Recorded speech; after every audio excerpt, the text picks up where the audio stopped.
Okay, for this step, you're going to want a USB drive. Go ahead and buy one for yourself. They're really cheap, and you can borrow one from the Middlebury Makerspace until you do so. My computer has the tiny little USB-C ports, and the mill has the larger standard USB ports. And so I got a drive that slides back and forth, presenting the tiny little one for my laptop and the bigger one for the mill. And when I stick a USB drive into my laptop for the first time, I get this pop-up, allow accessory to connect, and I've got to click allow before it'll show up in Finder. For me, it shows up here as no name, and I know it's the USB drive because of this little eject symbol next to it.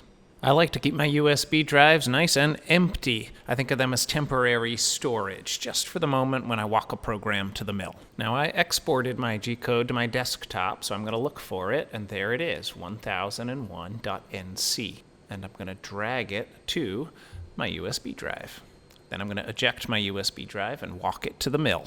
And yes, there is a way to connect to the mill via Ethernet, but it's a tiny bit more involved, so I'm going to use a USB drive as the most fail-safe, simplest way to get your gCode to the mill. Go ahead and hit that List Program button, and this time you're going to see a third tab, the USB tab.